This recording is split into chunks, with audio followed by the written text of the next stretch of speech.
ঘুরে ফিরে সেই ছোটবেলার দিনগুলোতেই ফিরে যেতে ইচ্ছা করে। কেন যে কিছুদিন যাবৎ এমনটা লাগে আমি জানি না। কার, কার আমার মতো এরকম ফিল হয় বলো তো? কেন জানি মনে হয় যে ছোট সময়ে যে জীবনগুলো ছিল, যে আনন্দমুখর দিনগুলো ছিল, সেই দিনগুলো না এখন আস্তে, আস্তে জীবন থেকে সরে গেছে আর কখনোই আসবে না। তবে ওই দিনগুলো আর কখনোই কেন আমাদের জীবনে আসলে ফিরে আসে না বা হচ্ছে না বা কেন আমরা দিন, দিন ডিপ্রেশনে চলে যাচ্ছি? আসলে ভালো লাগাটা আর আজকাল আগের মতো কাজ করে না। কোনো কিছুতেই কেন জানি ভালোই লাগে না। এরকম একটা ভালো লাগে না রোগ আমার মনে হয় সবার ভিতরেই আছে, শুধু আমার ভিতর না। তো ফুচকা কবে লাস্ট খেয়েছি? আমার মনে হয় বছর প্লাস হয়ে গেছে আমি ফুচকা খাই না। যে আমি দেখা যায় মাসে ৪ বার মানে সপ্তাহে ১ বার এই মিনি পার্কে এসে ফুচকা আমার খাওয়াই লাগবে, এরকম একটা অবস্থা ছিল। সেই আমি বছরে ১ বার ফুচকা খাইনি। এটা আমার নিজের কাছেই আজকের বেশ অবাক লাগলো। তো বেশ ফুচকা খাওয়ার ক্রেভিংস হচ্ছিল যে ফুচকা খাবোই খাবো। কিভাবে আচ্ছা কখন যাব, কী করব আসলে এরকম করেই হুটহাট করে ফুচকা খেতে চলে গেলাম।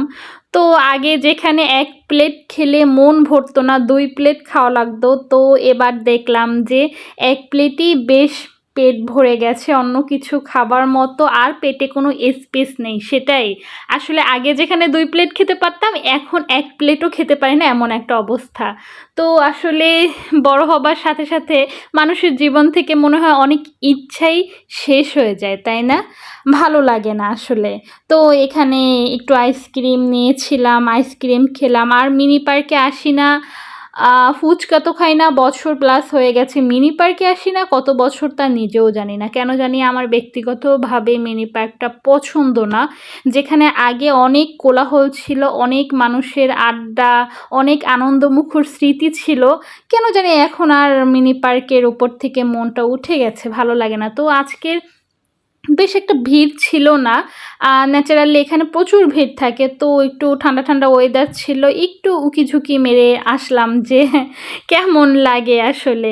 তেমন একটা ভালো লাগেনি। তারপরও একটু দাঁড়িয়ে আইসক্রিম খাচ্ছিলাম।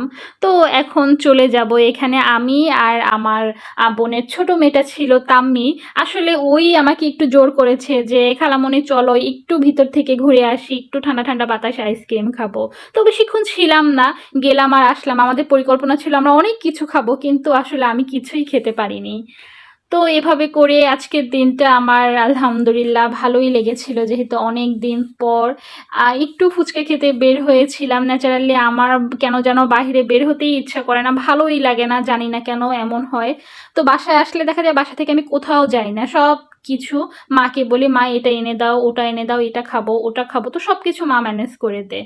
তো এদিকে আসার সময় বাসায় একটু ফুচকা নিয়ে এসেছিলাম। ওরা বলেছিল যে খাবে না, ওরা নাকি এর আগেই ফুচকা খেয়েছিল। তো অল্প কিছু নিয়ে এসেছিলাম একদম ঝাল, ঝাল করে, যেহেতু ওরা খুব ঝাল পছন্দ করে। এদিকে হচ্ছে আপু ফুচকাটা মেরিনেট করছিল সবকিছু মিক্স আপ করে। আমি আসলে দোকানদার মামাকে বলছিলাম যে একদম বেশি করে ঝাল দেবে। তো ওরা আসলে উপর থেকে অনেক বোম্বাই মরিচ দিয়ে দিয়েছিল, এই যে সবুজ দেখা যাচ্ছে। আসলে আমিও ভাবি নাই যে এত ঝাল হবে।